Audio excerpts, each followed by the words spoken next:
Topic వచ్చేసి ఎన్నది ఇది రెండోది విదేశీయ లేదా విదేశీ ఆధారాలు. విదేశీ ఆధారాలు. సరే, విదేశీ ఆధారాలు అంటే శాతవాహన సామ్రాజ్యంలో దేశీయ ఆధారాలు చెప్పుకున్నాం, అవి గత క్లాస్ లో చెప్పుకున్నాం. ఈ రోజు విదేశీ ఆధారాలను చెప్తున్నాం. మరి విదేశీ ఆధారాలు అంటే విదేశీ ఆధారాలు అంటే మన దేశస్తులాగా ఇతర దేశస్తులాగా. విదేశీ ఆధారాలు అంటే ఏంటి? మన భారతదేశాన్ని సందర్శించినటువంటి విదేశీయులు వారు కూడా మన భారతదేశానికి వచ్చి ఏం చేశారు? గ్రంథాలు అంటే మన భారతదేశంలో ఉన్నటువంటి ప్రదేశాలని, రాజ్యాలని, రాజవంశీయుల గురించి తెలుసుకుని వారు కూడా ఏం చేశారు? గ్రంథాలు రాయడం జరిగింది. ఆ గ్రంథాలలో ముఖ్యమైన గ్రంథాలు గురించి మనం చెప్పుకుంటాం. సరే, అలా ముఖ్యమైన గ్రంథాలు ఏంటివి అంటే మొదటిది విదేశీ ఆధారాలలో మనం చెప్పుకునేటటువంటి ఆధారాలలో ఒక విదేశీ గురించి చెప్పండి. చాలా మంది వచ్చారు విదేశీయులు, కానీ మీకు ముఖ్యంగా ఒక 5 మంది విదేశీయులు కూడా చెప్తా. ఎంతమంది విదేశీయులు? 5 మంది. టైం లేదు కాబట్టి ఫాస్ట్ చెప్తా. మొదటి వాడు ఎవరు చెప్తారు? ఎవరన్నా ఒక విషయం చెప్తా. ఇంకొక క్వశ్చన్ అడుగుతాయి, అంటే ఈ క్వశ్చన్ అడిగితే మీరు సమాధానం చెప్పాలి.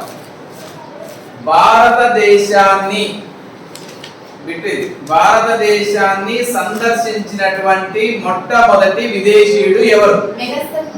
భారతదేశాన్ని సందర్శించినటువంటి మొట్టమొదటి విదేశీయుడు ఎవరు?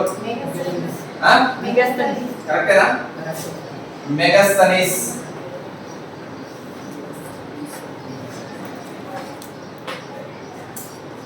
అరే వాయిస్ వినపడదేమో, ఈ ఫ్యాన్ మధ్య లేదు,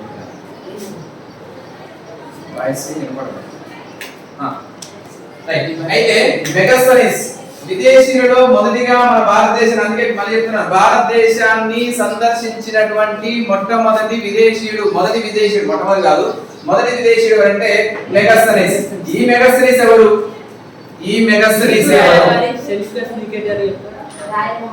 మళ్ళీ ఫస్ట్ ఇయర్కి వెళ్దాం. ఫస్ట్ ఇయర్ లో ఒక సామ్రాజ్యం ఉంది, మొదటిగా ఏర్పడిన సామ్రాజ్యం మౌర్య సామ్రాజ్యం. అయితే అంతకంటే ముందుగా ఏం చెప్పాలి అని అంటే, మన భారతదేశం మీదకి దండయాత్రకి ఒక విదేశీయుడు వచ్చిన, అతని పేరు అంటే అలెగ్జాండర్. ఈ అలెగ్జాండర్ మన భారతదేశం మీదకి వచ్చి భారతదేశంలో దక్షిణ ప్రాంతం కావచ్చు లేదా ఆసియా రాజ్యాలు, ఏ రాజ్యాలు?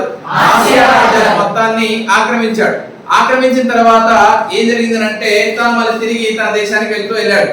ఏ దేశం? తన యొక్క రాజ్యం ఏది? మాసిడోనియా ప్రాంతానికి వెళ్తూ మార్గ మధ్యలో చనిపోతాడు. చనిపోయిన తర్వాత ఏం జరిగింది? ఆ యొక్క రాజ్యాల మీద, అంటే అలెగ్జాండర్ ఒక రాజప్రతినిధి కూడా ఉన్నాడు. అలెగ్జాండర్ మొదటిగా వచ్చినటువంటి వ్యక్తి ఎవరంటే అలెగ్జాండర్. ఈ అలెగ్జాండర్ కి ఒక రాజప్రతినిధి ఉన్నాడు. అతని పేరు ఏమంటే సెల్యూకస్ నికేటర్.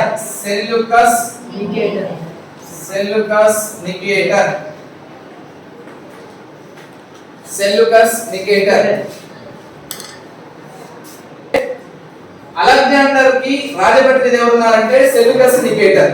ఈ సెల్యూకస్ నికేటర్ రాయబారిగా ఉన్నాడు. సరే, అలెగ్జాండర్ మరణించాడు.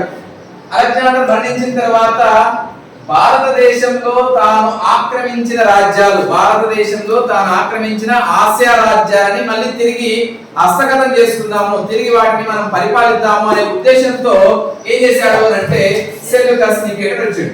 ఎక్కడికి వచ్చిండు? భారతదేశానికి వచ్చాడు.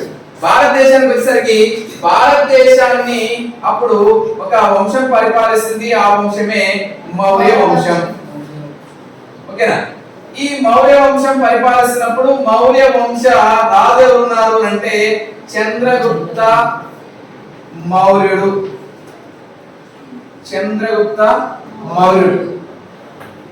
ఈ చంద్రగుప్త మౌర్యుడు అనే రాజు పరిపాలిస్తున్నాడు.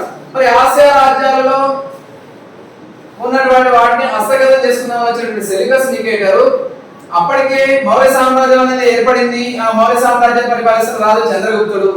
మరి ఈ చంద్రగుప్తుడు పరిపాలిస్తున్న సందర్భంలో విదేశీ మళ్ళీ సెల్యూకస్ నికేటర్ అనే వ్యక్తి తన రాజ్యాన్ని, తన రాజు సంపాదించిన రాజ్యాన్ని తిరిగి సంపాదించుకునే ఉద్దేశంతో వస్తే, ఇప్పుడు ఇక్కడ వీరికి ఏం జరుగుతుందంటే యుద్ధం జరుగుతుంది.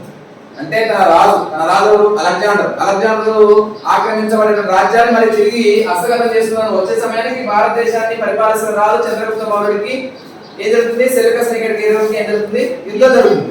ఈ యుద్ధంలో సెల్యూకస్ నికేటర్ ఓడిపోతాడు, చంద్రగుప్త మౌర్యుడు గెలుస్తాడు. గెలిచిన తర్వాత ఆ విషయం మీకు తెలుసు, నేను ఆల్రెడీ ఇంతకుముందు క్లాస్ లో చెప్పాను. అయితే ఓడిపోయినటువంటి రాజు ఏం చేయాలి? గెలిచిన రాజు సంధి చేసుకోవాలి. అందులో భాగంగా సెల్యూకస్ నికేటర్ కి ఒక కూతురు ఉంది, ఆ కూతురు నుంచి వివాహం చేస్తాడు హెలెన్. సెల్యూకస్ నికేటర్ యొక్క కూతురు పేరు ఏంటంటే హెలెన్. హెలెన్ కి ఎవరికి ఇచ్చి పెళ్లి చేస్తున్నాడు? చంద్రగుప్త మౌర్యుడికి ఇచ్చి వివాహం చేశాడు. పేరు హెలెన్ ని ఇచ్చి వివాహం చేశాడు చంద్రగుప్త మౌర్యుడికి. ఓకే, దాంతో మరి సెల్యూకస్ నికేటర్ కాలం గడుస్తుంది. వివాహం చేశాడు తన కూతుర్ని ఒక రాజుకి, ఒక గొప్ప రాజుకి ఇచ్చి వివాహం చేసి తన దేశానికి తను వెళ్ళిపోయాడు. వెళ్ళిపోయిన తర్వాత తన దేశం ఏంటి అంటే ఫర్ ఎగ్జాంపుల్ మాసిడోనియా ఓకే, కానీ ఏమంటారు? గ్రీకు అంటారు. గ్రీకు రాజ్యాలు అంటారు కదా. మాసిడోనియా అనేది కూడా మీరు చెప్పిన ఆన్సర్ కరెక్టే, కానీ ఎక్కడ ఉందంటే గ్రీక్ లో ఉంది. ఓకే, గ్రీక్ అంటే గ్రీక్ ప్రాంతానికి వెళ్ళిపోయాడు. వెళ్ళిపోయిన తర్వాత కాలం గడుస్తుంది. తన కూతుర్ని ఇచ్చి ఏం చేశాడు? పెళ్లి చేశాడు. మరి కూతురు యొక్క బాగోగులు చూసుకోవాలా లేదా? అంటే బాగోగులు చూసుకోవడం అంటే తెలుసుకోవాలా లేదా? అలా తెలుసుకున్నామనే ఉద్దేశంతో ఏం చేశాడు? అలెగ్జాండర్ రాజప్రతినిధి సెల్యూకస్ నికేటర్ కి రాజప్రతినిధిగా లేదా రాయబారిగా ఎవరిని పంపించాడు అంటే మెగాస్తనీస్ పంపించాడు. అర్థమైందా? ఇది గురించి చెప్పడం కోసం ఇదంతా స్టోరీ చెప్పాల్సి వచ్చింది. ఓకేనా? అర్థమైందా? మెగాస్తనీస్ ఈ విధంగా వచ్చాడు. ఎందుకోసం వచ్చాడంటే భారతదేశం చూడడానికి రాలే. దేనికోసం వచ్చాడు? సెల్యూకస్ నికేటర్ తన యొక్క రాజు కూతురు బాగోగులు తెలుసుకొని నాకు వచ్చింది చెప్పురా బాబు అని అంటే అప్పుడు వచ్చిండు ఎవరు? మెగాస్తనీస్. ఓకే, ఈ విధంగా మెగాస్తనీస్ ఎక్కడికి వచ్చాడు? భారతదేశానికి వచ్చాడు. వచ్చినప్పుడు పరిపాలిస్తున్న రాజు ఎవరు? భారతదేశాన్ని పరిపాలిస్తున్నటువంటి రాజు ఎవరు అంటే చంద్రగుప్తుడు. ఇది పక్కన పెడదాం. ఇప్పుడు మన టాపిక్ మౌర్య వంశం కాదు, మన టాపిక్ ఏంది? శాతవాహనుడు. ఓకేనా?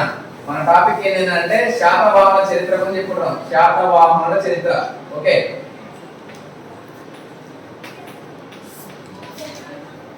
ఓకే. అయితే మెగాస్తనీస్ వచ్చాడు. మెగాస్తనీస్ ఎవరి కాలంలో వచ్చాడు? శాతవాహన కాలంలో వచ్చాడు. మరి మెగాస్తనీస్ శాతవాహన కాలంలో వచ్చి ఏం తెలుసుకున్నాడు, ఏం చేశాడు, ఏం చెప్పాడు అనే విషయాన్ని మనం ఇప్పుడు తెలుసుకోవాలి. సరే, మెగాస్తనీస్ అనగానే మీకు ఏం తెలుస్తుంది? మెగాస్తనీస్ వచ్చాడు సార్. మెగాస్తనీస్ ఏం చేశాడు? ఏమన్నా ఏ దేశ రాయబారి? ఇప్పుడు ఏ ప్రాంత రాయబారి? గ్రీకు రాయబారి అనొచ్చు.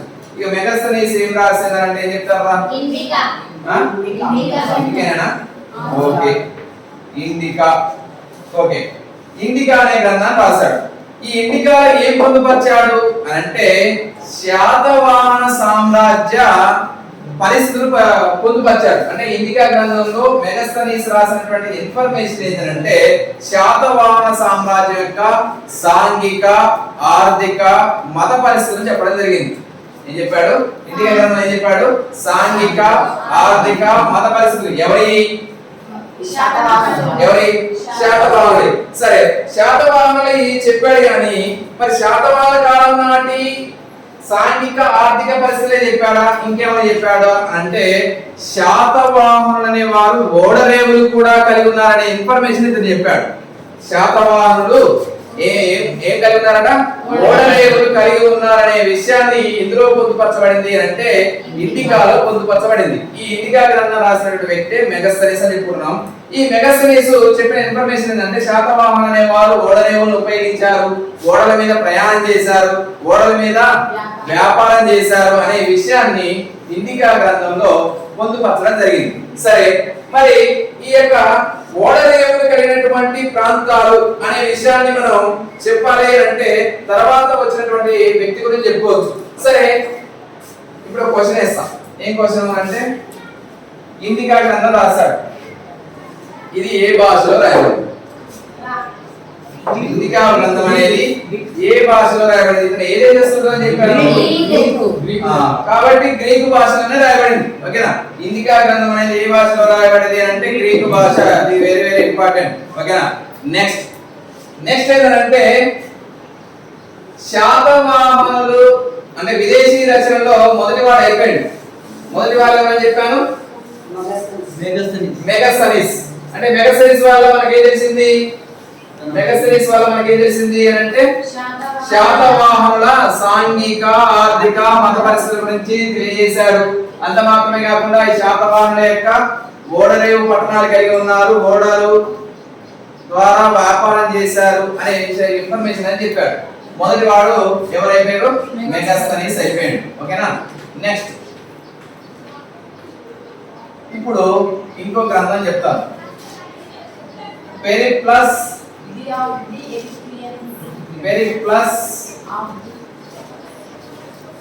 Of the Erythraean Sea.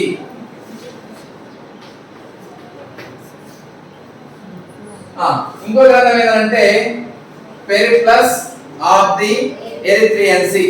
ఈ Periplus of the Erythraean Sea ఎవరు రాశారు?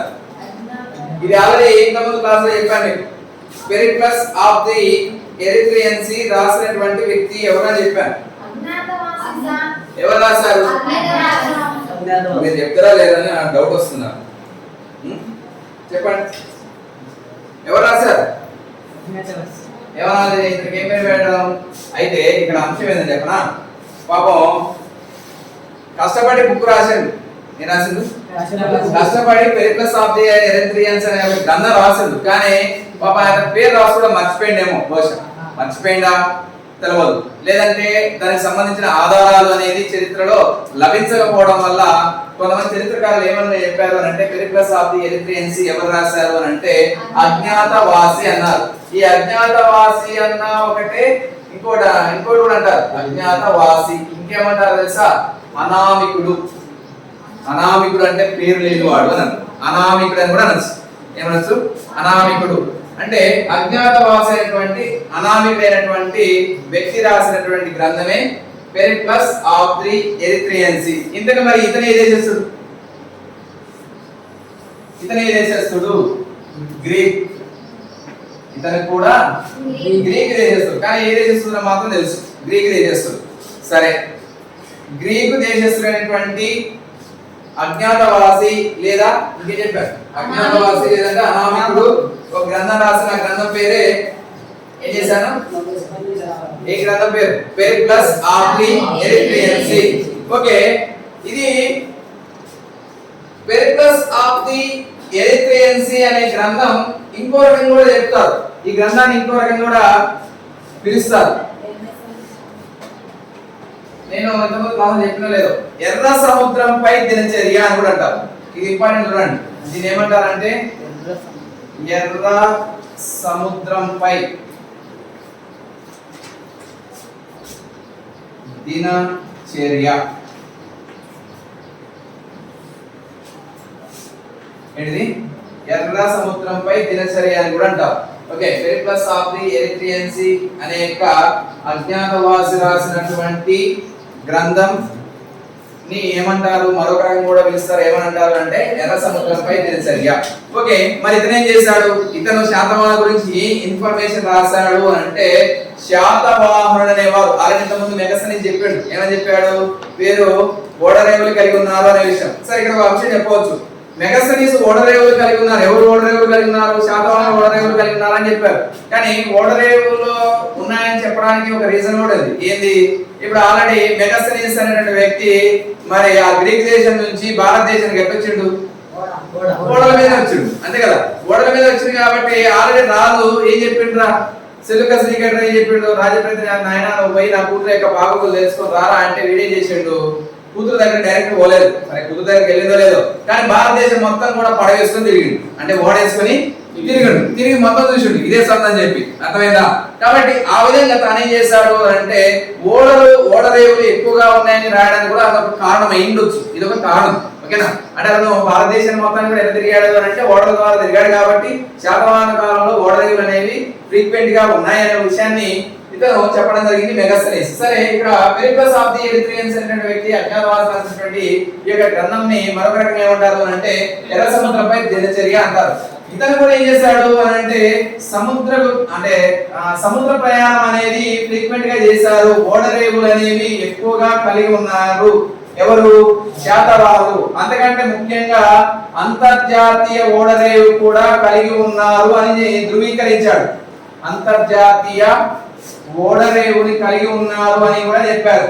ఆ అంతర్జాతీయ ఓడరేవు పేరు ఏంటంటే వెరీ వెరీ ఇంపార్టెంట్. శాతవాహనుల యొక్క అంతర్జాతీయ ఓడరేవు పేరు ఏంటంటే అరికమేడు.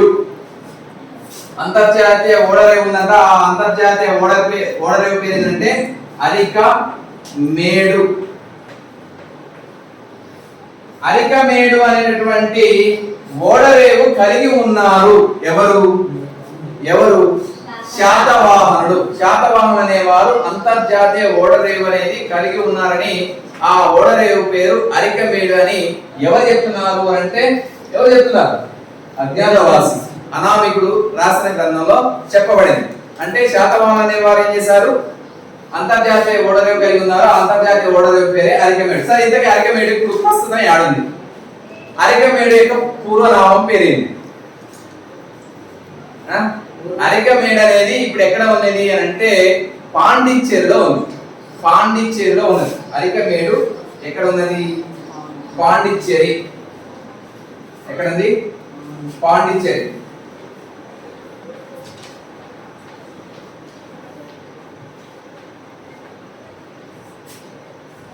ఓకే, అరికమేడు అనేది పాండిచ్చేరిలో ఉందని చెప్పుకున్నాం. సరే, పాండిచ్చేరిని ఇప్పుడు ఏమంటారు? ఇది పూర్వనామం పాండిచ్చేరి. ఇప్పుడు ఏమంటారు? పాండిచ్చేరిని ఏమంటారా చెప్తారా? పాండిచ్చేరిరా? పాండిచ్చేరిని ఇప్పుడు ప్రస్తుతం ఏమని పిలుస్తున్నారు? అరికమేడా? పుదుచ్చేరిరా? పాండిచ్చేరిని ఇప్పుడు పిలుస్తున్నటువంటి పేరు ఏంటంటే పుదుచ్చేరి. పుదుచ్చేరి. ఓకే, సరే, పుదుచ్చేరి. సరే, పాండిచ్చేరి అంటే అరికమేడు అనేది ఇప్పుడు ఎక్కడ ఉంది? పాండిచ్చేరిలో ఉంది. దాని ప్రస్తుతం దాని పేరు పుదుచ్చేరి అని అంటున్నాం. మరి పూర్వనామ పేరు? ఈ పేర్లునే సార్, ఈ పేర్లున్నాయి. పూర్వనామ పేరు ఏంటి? కాదు. అయితే ఇప్పుడు నేను చెప్పింది అర్థమైందా? నేను అడిగి నేను మళ్ళీ అడుగుతాను. ఏమడుగుతా అంటే అంతర్జాతీయ ఓడరేవు, శాతవాహన అంతర్జాతీయ ఓడరేవు అరికమేడు ఎక్కడ ఉన్నది అని అంటే పాండిచ్చేరి. పాండిచ్చేరిని ఇప్పుడు ఏమని పిలుస్తున్నారు? పాండిచ్చేరి పాత పేరేంటి? ఇప్పుడు అర్థమైంది అనుకున్నాను. పాండిచ్చేరి యొక్క పాత పేరేంటి? ఏమనేది? పాండిచ్చేరి పాత పేరు ఏంటి? ఇది ఇంపార్టెంట్. పాండిచ్చేరి యొక్క పాత పేరు చెప్తారా? చెప్తారా? నేనే చెప్తాను. వాలికొండాపురం. వాలికొండాపురం. పాండిచ్చేరికి పాత పేరు ఏంటంటే వాలికొండాపురం. ఓకేనా? వాలికొండాపురం. దాన్ని ఏమన్నారు? వాలికొండాపురాన్ని పాండిచ్చేరి అన్నారు. ప్రస్తుతం ఏమన్నారు అంటే పుదుచ్చేరి అన్నారు. అర్థమైందా? ప్రస్తుతం ఏమని పిలుస్తున్నారు? పుదుచ్చేరిగా పిలుస్తున్నారు. సరే, మొత్తానికి మాత్రం పెరిప్లస్ ఆఫ్ ది ఎరిత్రియన్సీ అనే గ్రంథం ద్వారా ఏం తెలుస్తుంది అంటే శాతవాహనులు అనేవారు ఒక అంతర్జాతీయ ఓడరేవుని కలిగి ఉన్నారు అనే విషయాన్ని ఈ గ్రంథం ధృవీకరించింది. ధృవీకరించడానికి ముఖ్యంగా చెప్పినటువంటిది ఏంది? వారు ఏ అంతర్జాతీయ ఓడరేవుని కలిగి ఉన్నారంటే అరికమేడు. ఈ అరికమేడు అనేది ఎక్కడ ఉన్నది అని అంటే పాండిచ్చేరి. ఆ పాండిచ్చేరి ప్రస్తుతం ఏమని పిలుస్తున్నారు అంటే పుదుచ్చేరి. పాండిచ్చేరికి పాత పేరు వాలికొండాపురం. ఓకేనా? ఈ విధంగా అరికమేడు అనేది ఏమని చెప్తున్నాం మనం? అంతర్జాతీయ ఓడరేవు. ఎవరు చెప్పారు బాబు? ఎవరు చెప్పారు? అనామికుడు లేదా అజ్ఞాతవాసి. ఓకే, రెండో వ్యక్తి చెప్పండి. ఓకేనా? మొదటి వ్యక్తి ఎవరు? రెండో వ్యక్తి ఎవరు? రెండో వ్యక్తి ఎవరా? అజ్ఞాత వ్యక్తి. అంతేనా? ఓకే, ఇప్పుడు మూడో విదేశీ గురించి చెప్తున్నాం. ఆ మూడో విదేశీ ఎవరో మీరే చెప్పాలి. మూడో విదేశీ చెప్తారు. మనం ఏం చెప్తున్నాం? కాన్సెప్ట్ తెలుసు కదా. శాతవాహన సామ్రాజ్య చరిత్ర ఆధారాలు గురించి చెప్పుకున్నాం. ఆధారాలు ఏం చెప్పుకున్నాం? సాహిత్య, పురావస్తు. సాహిత్య అనేది అయిపోయింది. పురావస్తు గురించి చెప్పుకున్నావా? సాహిత్య ఆధారాల్లో రెండు భావించాం, దేశీయ విదేశీయ. లాస్ట్ క్లాస్ లో దేశీయ అనేది అయిపోయింది. ఇప్పుడు విదేశీ ఆధారాలు చెప్పుకున్నాం. ఆ విదేశీ ఆధారాల్లో ముఖ్యమైన వారి గురించి ఒక 5 మంది గురించి చెప్తాను. అందులో మొదటి వాడు మెగస్తనీస్, రెండో వాడు అజ్ఞాతవాసి రాసినటువంటి పెరిప్లస్ ఆఫ్ ది ఎరిత్రియన్స్ అనే గ్రంథం. ఇప్పుడు మూడో వారి గురించి చెప్తాను. మూడవ వ్యక్తి ఎవరు చెప్తారా? మూడో వ్యక్తి ఎవరైనా మన భారతదేశానికి చెప్పినప్పుడు చెప్పుకోలేదారా విదేశీయులు మన భారతదేశానికి వచ్చారు అనేది? సరే ఒక క్లూ ఇస్తాను. చైనా దేశం నుంచి వచ్చాడు. చైనా దేశం నుంచి వచ్చినటువంటి వ్యక్తి ఇంకా తెలుసు కదా. సరే ఇంకొక విషయం, చైనా దేశం నుంచి మన భారతదేశానికి ఎంత మంది యాత్రికులు వచ్చారు? ఎంత మంది వచ్చారు మొత్తం? చైనా దేశం నుంచి అంటే దీనికి సంబంధించి భారతదేశానికి మనం చెప్పిన తెలంగాణ చరిత్ర, భారతదేశానికి చైనా దేశం నుంచి వచ్చినటువంటి చైనా యాత్రికులు ఎంతమంది? మొత్తం 3. ఎంతమంది? 3. మొదటిగా వచ్చిన చైనా యాత్రికుడు ఎవరు? పాయియాన్. మొదటి వ్యక్తి వచ్చినటువంటి వ్యక్తి ఎవరంటే పాయియాన్. రెండో వ్యక్తి ఎవరంటే ఉయాన్సాంగ్. మూడో వ్యక్తి ఇత్సింగ్. మూడో వ్యక్తి ఎవరంటే ఇత్సింగ్. మొత్తం చైనా యాత్రికులు 3 వచ్చారు మన భారతదేశానికి. ఇప్పుడు మనం ఉయాన్సాంగ్ అని చెప్పుకుంటున్నాం కానీ ఆ ఉయాన్సాంగ్ ఎవరి కాలంలో వచ్చాడు అంటే శాతవాహనుల కాలంలో వచ్చాడు. సరే ఉయాన్సాంగ్. సరే ఇప్పుడు క్వశ్చన్ అడుగుతా. ఉయాన్సాంగ్ ఏ రాజు కాలంలో భారతదేశానికి వచ్చాడు? నేను ఏమడుగుతున్నాను, ఇప్పుడు తెలంగాణ చరిత్ర చెప్తున్నాం కానీ నేను అడిగే క్వశ్చన్ ఏంటంటే భారతదేశ చరిత్రలో క్వశ్చన్ అడుగుతున్నా. ఉయాన్సాంగ్ అనేటువంటి వ్యక్తి భారతదేశంకి ఏ రాజు కాలంలో వచ్చాడు? పక్కన ఉయాన్సాంగ్. Very good. హర్షవర్ధనుడు. హర్షవర్ధనుడి యొక్క కాలంలో ఉయాన్సాంగ్ భారతదేశానికి వచ్చింది. ఓకే సరే ఇంకో క్వశ్చన్. హర్షవర్ధనుడి కాలంలో ఉయాన్సాంగ్ భారతదేశానికి వచ్చాడు. హర్షవర్ధనుడు సమావేశాలు ఏర్పాటు చేశాడు. ఏ సమావేశాలు ఏర్పాటు చేశాడు? Very good. మహామోక్ష పరిషత్ అంటే మహామోక్ష పరిషత్తుల్ని సమావేశాలు ఏర్పాటు చేశాడు. ఎన్ని ఏర్పాటు చేశాడు? మొత్తం 5. Very good. 5 సమావేశాలు ఏర్పాటు చేశాడు. ఇతను ఎన్నో సమావేశంలో అధ్యక్షత వహించాడు ఉయాన్సాంగ్. ఎన్నో సమావేశంలో వెరీ గుడ్ 5వ సమావేశంలో ఉయాన్సాంగ్ హర్షవర్ధనుడు ఏర్పాటు చేసినటువంటి మహామోక్ష పరిషత్ అనే సమావేశానికి అధ్యక్షత వహిస్తాడు. ఎన్నో సమావేశం అంటే 5వ సమావేశం. సరే డైరెక్ట్ ఆన్సర్ దగ్గరికి వస్తున్నా. ఉయాన్సాంగ్ రాసినటువంటి గ్రంథం పేరు ఏంటి? అంతేనా? సియుకి. ఉయాన్సాంగ్ రాసిన గ్రంథం పేరు ఏంటంటే సియుకి. ఈ సియుకిలో ఏం రాయబడింది? దేని గురించి రాయబడింది అని అంటే ఎక్కువ శాతం బౌద్ధ మతానికి సంబంధించింది మాత్రమే రాయబడిందిగా చెప్పవచ్చు. బౌద్ధ మతానికి సంబంధించిందిగా చెప్పవచ్చు. సరే సియుకిలో ఉన్నటువంటి బౌద్ధ మతం అనేది అంటే ఇప్పుడు ఉయాన్సాంగ్ దేనికోసం వచ్చాడు? ఉయాన్సాంగ్ దేనికోసం వచ్చిండొచ్చు? బౌద్ధ మతం అంటే బుద్ధుని యొక్క జన్మస్థలం కావచ్చు, బుద్ధుని తన జ్ఞానోదయం పొందిన ప్రదేశం కావచ్చు, లేదంటే బుద్ధుడు మరణించిన ప్రదేశం కావచ్చు, ఇవన్నీ చూడటానికి వచ్చినట్టుగా చెప్పుకోవచ్చు. అందుకే ఈ సియుకి గ్రంథానికి మరొక పేరు కూడా ఉంది. అంటే సియుకిలో ఎక్కువగా ఏ పేరు పిలువబడింది అని చెప్పాను? బౌద్ధ మతానికి సంబంధించింది అంటే బౌద్ధ మతం గురించి ఎక్కువగా రాయబడింది అని చెప్తున్నాను. అందుకోసమని సియుకిని ఇంకో రకంగా కూడా పిలుస్తారు. ఈ గ్రంథానికి మరొక పేరు కూడా ఉంది. ఇది ఇంపార్టెంట్. మీరు చెప్తారా ఎవరన్నా?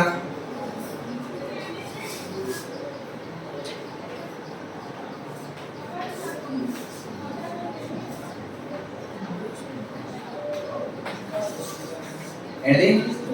బుద్ధిస్ట్ రికార్డ్ అని కూడా అంటారు. ఏమన్నా గురించి రాయబడదని చెప్పాను? బౌద్ధ మతం అంటే బుద్ధుడు కదా, అందుకే ఏమన్నారు దీన్ని బుద్ధిస్ట్ రికార్డ్ అని కూడా అంటారు. ఏక గ్రంథాన్ని అంటే సియుకి గ్రంథానికి మరొక గల పేరు ఏంటంటే బుద్ధిస్ట్ రికార్డు. సరే ఉయాన్సాంగ్ భారతదేశానికి ఏ శతాబ్దాల మధ్య కాలంలో వచ్చాడు? శతాబ్దం శతాబ్దం వెరీ గుడ్. ఇంకా శతాబ్దాల మధ్య కాలంలో వచ్చాడని చెప్పాను. 640 చెప్పనా? 6వ శతాబ్దం కరెక్టే మీరు చెప్పింది. 6-7 శతాబ్దాల మధ్య కాలంలో వచ్చాడు. 6-7 శతాబ్దాల మధ్య కాలంలో హ్యూయన్ సాంగ్ భారతదేశానికి వస్తాడు. అప్పుడు పరిపాలిస్తున్న రాజు హర్షవర్ధనుడు. ఓకేనా? సరే, హర్షవర్ధని కాలంలో వస్తాడు. తాను భారతదేశంలో సందర్శించిన ప్రదేశాలు, భారతదేశంలో తెలుసుకున్నవి, చూసినవి, విన్నవి అన్ని కూడా ఒక గ్రంథం రాశాడు. ఆ గ్రంథమే సియుకి. ఆ సియుకి వాళ్ళ మరో పేరే బుద్ధిస్ట్ రికార్డు. సరే, మనం చెప్పిన టాపిక్ ఏంది? శాతవాహనుడు. తెలంగాణ చరిత్రలో శాతవాహన ఆధారాలలో, విదేశీ ఆధారాలలో 3వ వ్యక్తిగా హ్యూయన్ సాంగ్ గురించి చెప్తున్నాం. మరి హ్యూయన్ సాంగ్ శాతవాహన సామ్రాజ్యం గురించి ఏం చెప్పాడు? బౌద్ధవాదం గురించి చెప్పాడా? ఇంకేమైనా చెప్పాడా? చెప్పండి. ఆల్రెడీ అన్ని ఆన్సర్ ఉంది. ఆన్సర్ ఏంది? బుద్ధిస్ట్ రికార్డ్ అంటే ఏంటంటే బౌద్ధ మతాన్ని గురించి రాశాడు. అంటే శాతవాహన సామ్రాజ్యంలో ఏ మతం వెలసిల్లింది? బౌద్ధ మతం అనేది వెలసిల్లింది అని చెప్పాడు. పై వ్యక్తులు అయితేనేమో మెగసరీస్ ఓడరేవులు ఉన్నాయని చెప్పాడు. బ్రిటిష్ ఆఫ్ ది అనే వ్యక్తి ఏమో అంతర్జాతీయ ఓడరేవు ఉందని చెప్పాడు. యుఎన్ సాంగ్ వస్తేనేమో శాతవాహన అనేవారు బౌద్ధ మతాన్ని ప్రచారం చేశారు, ఆదరించారు. బౌద్ధ మతానికి ఎక్కువగా పేరు ప్రఖ్యాతం తీసుకురాబడ్డారు అనే విషయాన్ని పొందుపరిచాడు సియుకి. అందుకే దానికి ఏమన్నారు? బుద్ధిస్ట్ రికార్డ్ అని కూడా అన్నారు. సరే, ఇందులో ఇంకొక విషయం మీకు ఆల్రెడీ ఇంతకుముందు చెప్పాను. ఐతరేయ బ్రాహ్మణం ప్రకారంగా, ఐతరేయ బ్రాహ్మణం ప్రకారంగా శాతవాహనులు ఏమన్నారు? ఆంధ్రుడు అని అన్నారని చెప్పాను. సరే, పురాణాల ప్రకారంగా ఎంతమంది రాజు, అంటే ఏ పురాణం? 30 మంది రాజులు పరిపాలించారు శాతవాహన సామ్రాజ్యాన్ని అని చెప్పాను. ఏక పురాణం ప్రకారం వెరీ గుడ్, మత్స్య పురాణం. మత్స్య పురాణం ద్వారా 30 మంది రాజులు పరిపాలించారని చెప్పాను. ఎన్ని సంవత్సరాలు? 450 సంవత్సరాలు చెప్పాను. ఆ 450 సంవత్సరాలనే మళ్ళీ 2 భాగాలుగా 2 విధాలుగా విభజించారని చెప్పాను. అదేంటి? తొలి శాతవాహనులు, మలి శాతవాహనులు. సరే, మలి శాతవాహనులు అంటే తొలి శాతవాహనులో గొప్ప రాజు మీకు ఆల్రెడీ ఇంతకుముందు చెప్పాను. 23వ రాజు గౌతమిపుత్ర శాతకర్ణి. మలి శాతవాహనులో కూడా గొప్ప రాజు ఉన్నాడు. అతని పేరు ఏంటంటే యజ్ఞశ్రీ శాతకర్ణి.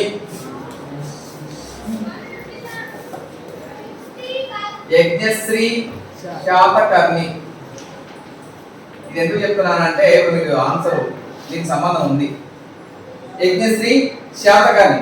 ఈ యజ్ఞశ్రీ శాతకర్ణి అనేటువంటి వ్యక్తి ఏ మతాన్ని ఆదరిస్తారంటే బౌద్ధ మతాన్ని ఆదరిస్తారు. మళ్ళీ చెప్తున్నాను, మలి శాతవాహనులలో చివరి రాజులలో గొప్ప రాజు, శాతవాహన సామ్రాజ్య రాజు అంటే చివరి రాజులలో మలి శాతవాహనులో గొప్ప రాజు అంటారు. అతనే ఎవరు?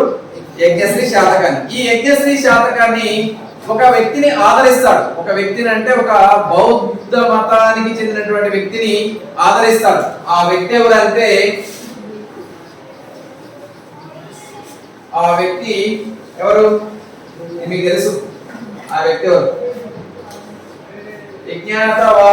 యజ్ఞశ్రీ శాతకర్ణి ఆదరించబడినటువంటి వ్యక్తి ఆచార్య నాగార్జునుడు.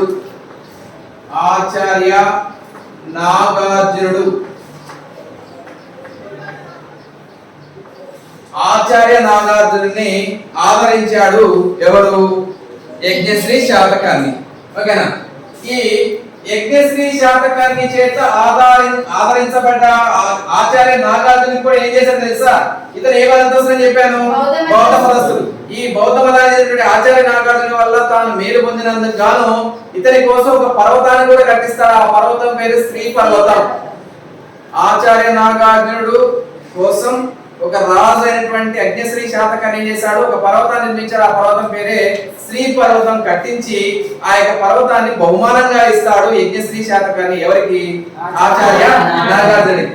ఈ ఆచార్య నాగార్జునుడు ఒక గ్రంథాన్ని రాస్తాడు. బౌద్ధ మతానికి సంబంధించిన గ్రంథమే అనుకోవచ్చు. తాను గ్రంథం పేరు ఏంటంటే సృహుల్లేఖనం.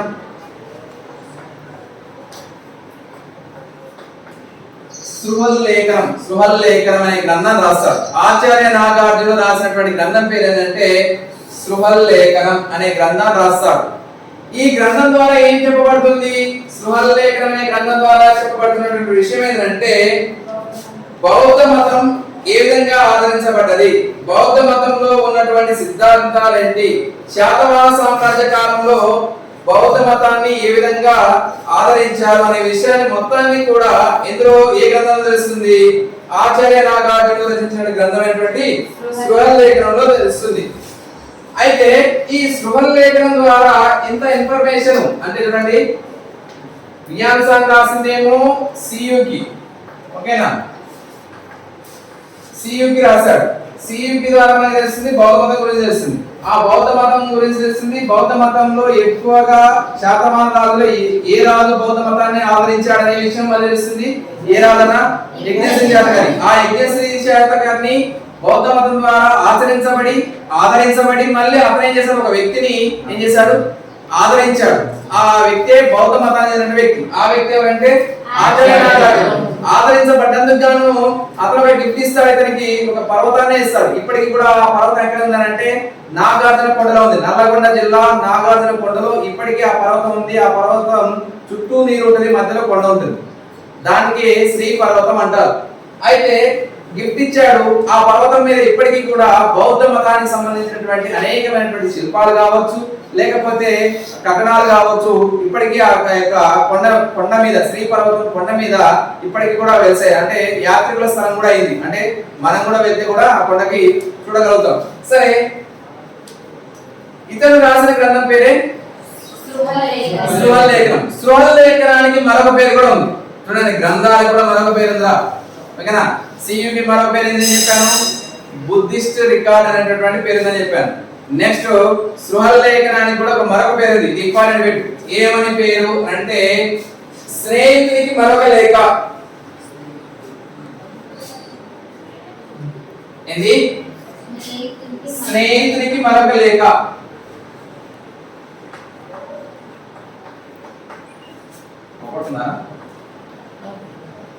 మరొక లేఖ. స్పృహలేఖనానికి మరొక పేరు ఏంది? స్నేహితునికి మరొక లేఖ అనేది అర్థం. ఏది? స్పృహలేఖనానికి. Okay, right. సరే, సమయం లేదు, టైం లేదు, ఫాస్ట్ చేద్దాం. నెక్స్ట్ ఆచార్య నాగార్జునకి కొన్ని బిరుదులు కూడా ఉన్నాయి. ఆచార్య నాగార్జునకి కొన్ని బిరుదులు కూడా ఉన్నాయి. ఇండియన్ నెపోలియన్ అని అంటారా? ఏమంటారు?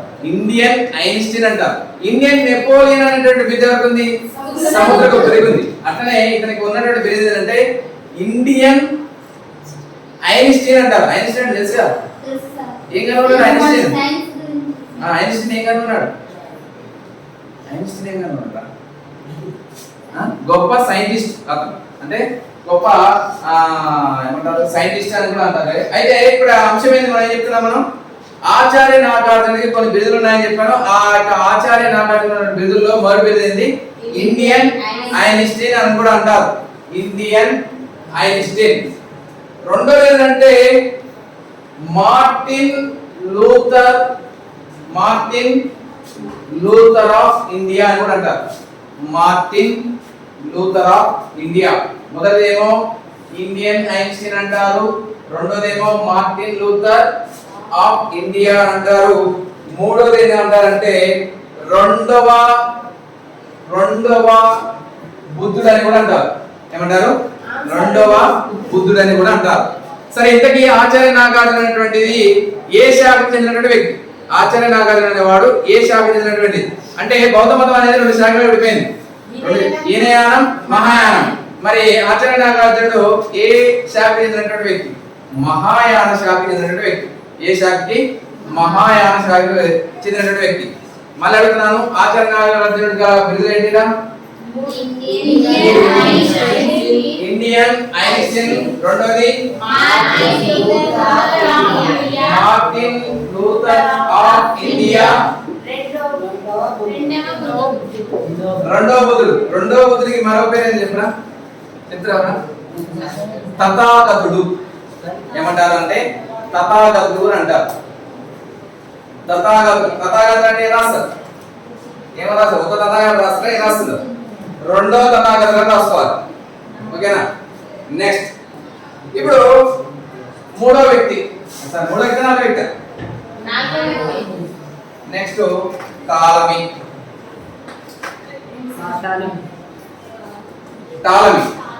అంటే విదేశీయులు మన భారతదేశానికి వచ్చారు. అలా విదేశీయులు వచ్చినటువంటి వారిలో నాలుగో వ్యక్తి ఎవరంటే టాలమీ. టాలమీ చెప్పిన సిద్ధాంతం ఎవరైనా చెప్తారా? సైన్స్ మీరేం చెప్తాం సార్? సార్ జాగ్రత్తగా చెప్తాను. ఆ? మాకు టాలమీ భూగోళం గురించి చెప్తాను సార్. దేని గురించి చెప్పాడు?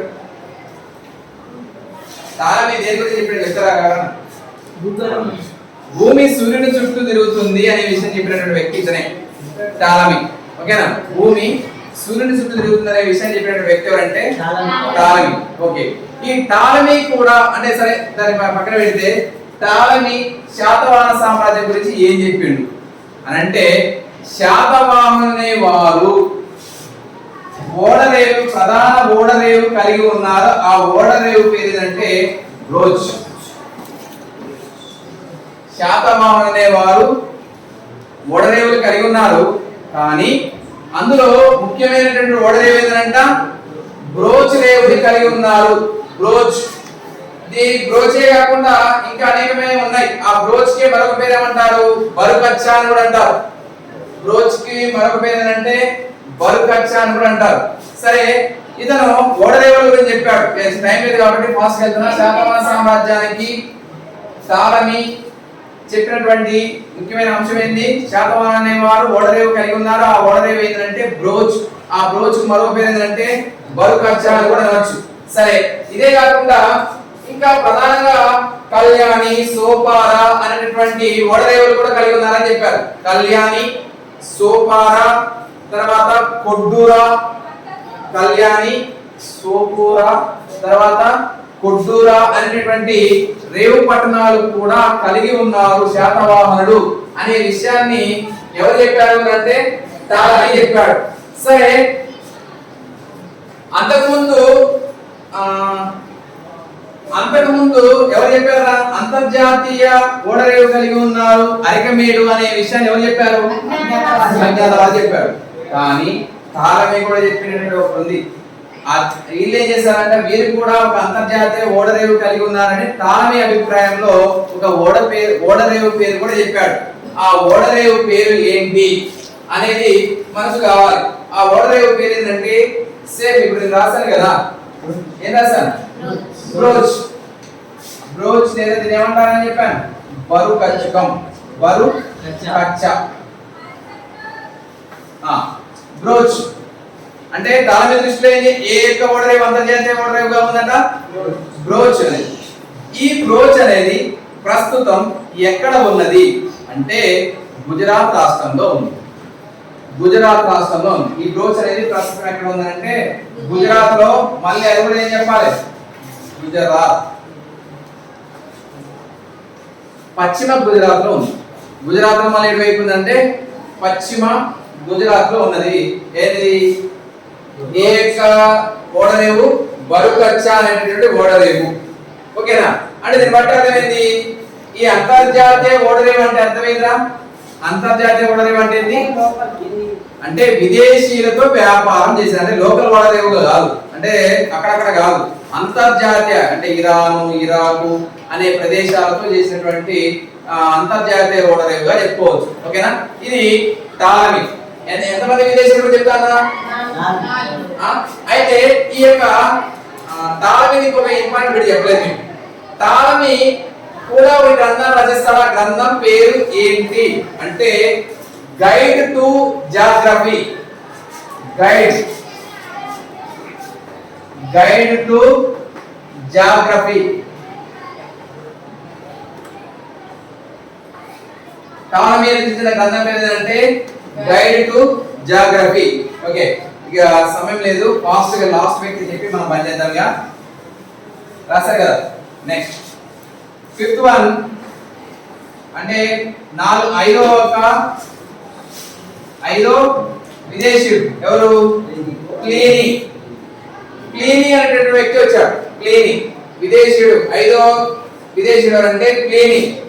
ఈ ప్లీనీ ఏం చేశాడు అంటే ప్లీనీకి ఒక అభిప్రాయం ఉంది. ఏ అభిప్రాయం ఉందంటే భారతదేశంలో అనేక సంపద కలిగి ఉంది. భారతదేశం అనేది ముడి సరుకుల యొక్క ప్రధానమైన కేంద్రం. భారతదేశంలో అధికంగా బంగారం నిల్వలు ఉన్నాయి అని చెప్పినటువంటి వ్యక్తి ఎవరంటే ప్లీనీ. అంటే భారతదేశంలో ఇంకా చెప్పాలంటే భారతదేశంలో ఎక్కువగా ధన సంపద కలిగి ఉంది, భారతదేశం ఎక్కువ బంగారు నిల్వలు కలిగి ఉన్నాయి అనే విషయాన్ని చెప్పినటువంటి వ్యక్తిగా చెప్పవచ్చు ఎవరు? ప్లినీ. అందులో భాగంగానే ఎక్కువ శాతవాహన కాలంలో కూడా బంగారం విరివిగా లభించింది, బంగారు నాణాలు కూడా లభించాయి. ఆ బంగారు నాణాలు లభించినటువంటిది నెక్స్ట్ మనం ఏముంది, నెక్స్ట్ టాపిక్ ఏంది, పురావస్తు ఆధారాలు చెప్పుకుంటాం మనం. ఓకే, ప్లినీ అనేటువంటి వ్యక్తి అంటే ప్లినీ ఏం చేస్తుంది మరి? ఇప్పుడు మీరు చెప్పిన మెగాసరీస్ ఏంటి? Greek. Periplus of the Erythrean అగ్రహాసి గ్రీకు. Xuanzang China. చైనానా? రైట్. నెక్స్ట్ టాలమీ ఏం చేస్తారు? టాలమీ ఏం చేస్తారు? సరే ఇంకొకటి ఏదో రాపించారు చూసారా, ఏంటి? Guide to geography. అది ఏ భాషలో రాయబడింది? లాటిన్ భాషలో రాయబడింది. లాటిన్ భాషను ఉపయోగించేది ఏ దేశం? లాటిన్ భాషని ఉపయోగించే దేశం ఏంటి? రోమ్. ఓకేనా? అంటే బహుశా ఏ దేశం? Okay, right. ఇప్పుడు మనం ఎవరు చెప్పుకున్నాం? ప్లినీ కూడా చెప్పుకున్నాం. ప్లినీ చెప్తున్నాడు భారతదేశం నుండి రోమ్ దేశానికి ఏమన్నాయి? ఇతను కూడా ఏది చేస్తాడు? ఇప్పుడు ప్లినీ ఏది చేస్తాడు? రోమ్. సరే, ఇతను ఏం రాశాడు అని చెప్తాను. ఇక ప్లినీ అనేటువంటి వ్యక్తి ఏం చెప్పాడంటే భారతదేశం నుంచి రోమ్ దేశానికి ఎక్కువగా ఎగుమతి చేయబడుతుంది ఎవరు? సన్నని వస్త్రాలు ఎగుమతి చేశారట. సన్నని వస్త్రాలు అంటే పలసని వస్త్రాలని ఎగుమతి చేసేవారట. భారతదేశం నుండి రోమ్ దేశానికి ఎగుమతి చేసినటువంటిది ఏంటిది అంటే సన్నని వస్త్రాలని వారు ఎగుమతి చేసేవారట. అందువల్ల కాకుండా సన్నని వస్త్రాలని దేనితో తయారు చేస్తారు? సన్నని వస్త్రాన్ని దేనితో తయారు చేసేవారు అంటే దాని దారం పేరు ఏమంటారంటే మస్లిన్ అంటారా? ఏంటి? మస్లిన్. ఈ మస్లిన్ అనే దారంతో తయారు చేయబడిన సన్నని వస్త్రాన్ని ఎవరు ఎగుమతి చేస్తున్నారు? శాతవాహనులు. అంటే లేదంటే భారతదేశం నుండి ఎక్కడికి ఎగుమతి అవుతున్నాయి? రోమ్ కి ఎగుమతి అవుతున్నాయి. సరే, రోమన్ యొక్క బంగారు నాణాలు కూడా ఈ శాతవాహన కాలంలో లభ్యమయ్యాయి. అంటే రోమ్ యొక్క బంగారు నాణాలు ఎవరి కాలంలో లభ్యమయ్యాయంట? శాతవాహన కాలంలో లభ్యమయ్యాయి. అంటే దీని బట్టి అర్థమైంది రోమ్ వారు ఎవరితో వ్యాపారం చేశారు? శాతవాహనతో వ్యాపారం చేశారు. రోమ్ నాణాలు బంగారు నాణాలు ఎవరికి ఇచ్చారు? సన్నని వస్త్రాలు అంటే ఏమంటారు దాని ద్రవ్య మార్గం లేదంటే వినిమయ మాధ్యంగా ఏం ఉపయోగించారు? బంగారు నాణాలు. ఆ వినిమయ మాధ్యంలో రోమ్ వారు ఎవరికి ఇచ్చారు? బంగారు నాణాలు ఇచ్చారు. ఆ బంగారు నాణాలు అనేవి దొరికాయి ఎక్కడ అంటే కరీంనగర్ జిల్లాలోని కోటిలింగాల్లో రోమ్ యొక్క నాణాలు శాతవాహన సామ్రాజ్యానికి సంబంధించినటువంటి నాణాలు. అంటే ఎవరు ఇచ్చిన నాణాలు అవి? రోమ్ వారు ఇచ్చినటువంటి నాణాలు ఎక్కడ లభ్యమయ్యాయి? కరీంనగర్ జిల్లాలోని కోటిలింగాలలో లభ్యమయ్యాయి. దాని ద్వారా మనకు తెలుస్తున్నటువంటి ఇన్ఫర్మేషన్ ఏంది అంటే శాతవాహనకి రోమ్ దేశానికి ఏం జరిగింది కదా? వ్యాపారం జరిగింది అనే విషయం తెలుస్తుంది. ఈ విషయం ఎవరు చెప్పారు అంటే ప్లినీ. ఈ ప్లినీ అంటే ప్లినీ మరి ఒక గ్రంథాన్ని కూడా రాస్తాడు. ప్లినీ రాసిన గ్రంథం ఏమైనా చెప్తారా? ప్లినీ ఒక గ్రంథం రాస్తాడు. ఆ గ్రంథం పేరు ఏంటంటే న్యాచురల్ హిస్టరీ. ప్లినీ రాసినటువంటి గ్రంథం పేరు ఏంటంటే న్యాచురల్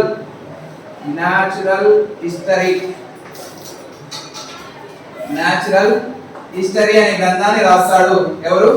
ప్లినీ. ఓకేనా? రైట్. అంటే ప్లినీ న్యాచురల్ హిస్టరీ ద్వారా మనకి ఏం తెలుస్తుంది అంటే శాతవాహనులకి రోమ్ దేశానికి జరిగినటువంటి విదేశీ వ్యాపారం గురించి తెలుస్తుంది. తర్వాత రోములు ఉపయోగించినటువంటి బంగారు నాణాలు అనేవి శాతవాహనులు కూడా తీసుకున్నారు అనే విషయం మనకు తెలుస్తుంది. సరే, రోమ్ వారు ఇచ్చినటువంటి నాణాల మీద ఉన్నటువంటి ముద్ర పేరేంది? ఇది కూడా ఇంపార్టెంట్. రోమ్ వారు ఏం చేశారు?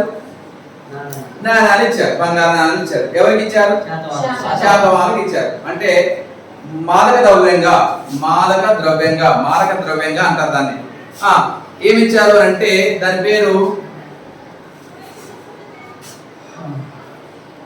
టైబీరియన్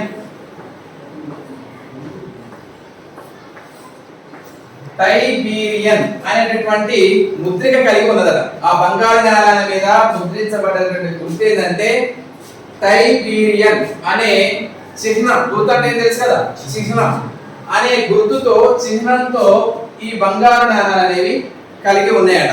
ఓకేనా, టైబీరియన్. దీని ద్వారా మొత్తాన్ని మాత్రం ప్లీనీ రచించినటువంటి గ్రంథంలో ఒక విషయం తెలుస్తుంది ఏంటంటే రోమ్ దేశంతో వీరు వ్యాపారం చేశారనే విషయం తెలుస్తుంది. సరే, అంత మాత్రమే కాకుండా వీరు వ్యాపారం చేసినటువంటి రోమ్ నాణాలు అనేవి కోటి నాణాలనే కాదు, ఆంధ్రప్రదేశ్ లో కూడా కొన్ని లభించాయి. ఆంధ్రప్రదేశ్ లో కూడా లభించాయి. అవి అందులో ఎగ్జాంపుల్ చెప్పుకోవచ్చు, విజయనగరం అని చెప్పుకోవచ్చు, శ్రీకాకుళం అని చెప్పుకోవచ్చు.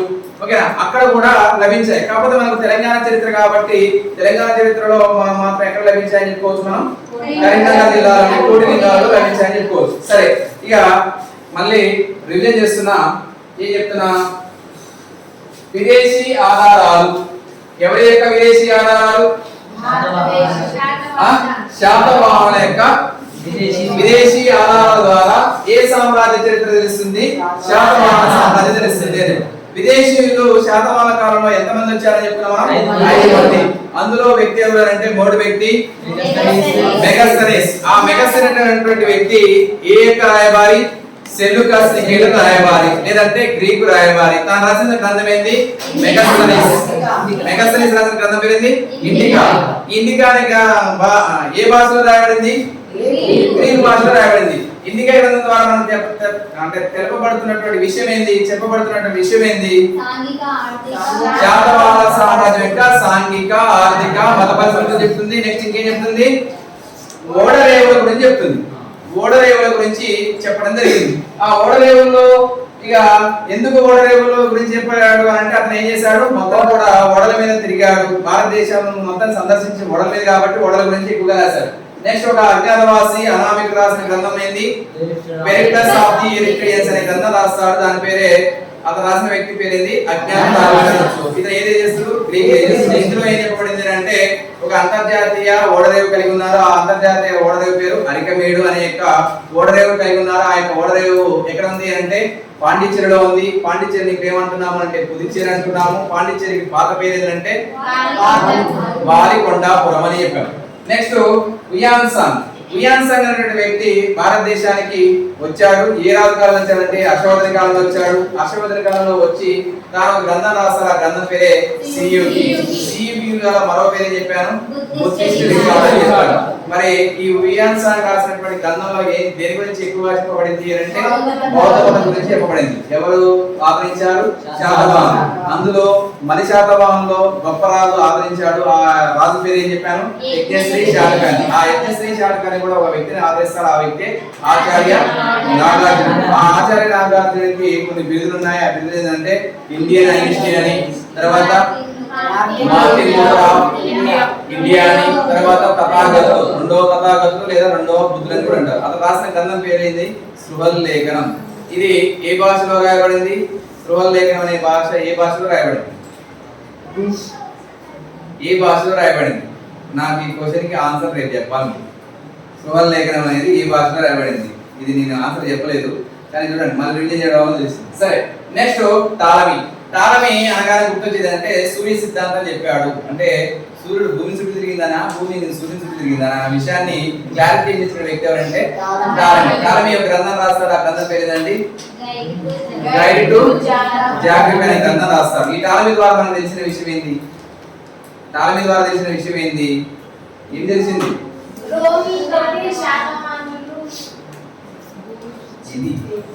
టాలమీ ద్వారా మనకు తెలిసిన విషయం ఏంది? మీరు కూడా అంతర్జాతీయ వ్యాపారం కలిగి ఉన్నారు, అంతర్జాతీయ ఓడరేవు కలిగి ఉన్నారని చెప్పాడు. ఆ ఓడరేవు పేరు ఏందని చెప్పాడు? బ్రోచ్ అని చెప్పాడు. ఆ బ్రోచ్ ని బరుకచ్చం అని కూడా అంటాము. ఆ బ్రోచ్ అనేటువంటి ఓడరేవు ఎక్కడ ఉంది? ప్రస్తుతం గుజరాత్ లో ఉందని చెప్పాను. ఆ గుజరాత్ లో ఎక్కడ అంటే పశ్చిమ తీరాన ఉందని చెప్పుకున్నాం. నెక్స్ట్ ఏం చెప్పాము? ప్లీనీ గురించి చెప్పుకున్నాం. ఈ ప్లీనీ కూడా ఏది చేస్తాడు? రోమ్ చేస్తాడు. ఇతనే చెప్పాడు అని అంటే రోమ్ కి భారతదేశానికి, భారతదేశం మీన్స్ శాతవాహన సామ్రాజ్యానికి వ్యాపార సంబంధాలు విరివిగా జరిగాయని చెప్పుకున్నాం. అంత మాత్రమే కాకుండా రోము వారు సన్నని వస్త్రాలు, అంటే భారతదేశం నుంచి వారికి ఎగుమతి చేయబడినటువంటి ఏంటి? సన్నని వస్త్రాలు. ఈ సన్నని వస్త్రాలు దేంతో తయారు చేశారని చెప్పారు? అయితే ఈ మస్లిన్ ఏంది ఆ యొక్క సన్నని దారంతో తయారు చేయబడి ఏం జరిగింది ఇవి ఎగుమతి చేయబడడం జరిగింది. దాని ద్వారా వారికి ఏం లభించింది? శాతవాహనులు బంగారు నాణాలు వారి ద్వారా లభించినాయి. అవి బంగారు నాణాలలో మీద ముద్రించినటువంటి చిహ్నం గుర్తు ఏంటంటే ఏది? బంగారు నాణాల మీద రోమ్ బంగారు నాణాల మీద ఉన్నటువంటి గుర్తు టైబీరియన్ అనే యొక్క ముద్ర లభించడం జరిగింది. అందువల్లమే కాకుండా ప్లీనీ యొక్క గ్రంథం రాసిన గ్రంథం పేరే న్యాచురల్ హిస్టరీ అనే గ్రంథం రాస్తారు. దీంతో శాతవాహనుల గురించి తెలుసుకోవాల్సినటువంటి విదేశీ ఆధారాలు కూడా అయిపోయింది. అంటే సాహిత్య ఆధారాల్లో 2 భాగాలు వింటాం. ఆ 2 భాగాలు దేశీయ ఆధారాలు, విదేశీ ఆధారాలు. ఇక మిగిలినది నెక్స్ట్ క్లాస్ లో చెప్తాను. స్టడీకి సంబంధించిన మంచి ఇన్ఫర్మేషన్ కోసం తప్పకుండా శ్యామ్రాజ్ అకాడమీ యూట్యూబ్ ఛానల్ని సబ్స్క్రైబ్ చేసుకోండి. అలాగే మీకు ఈ వీడియో కనుక నచ్చితే తప్పకుండా like and share, subscribe to Shyamraj academy.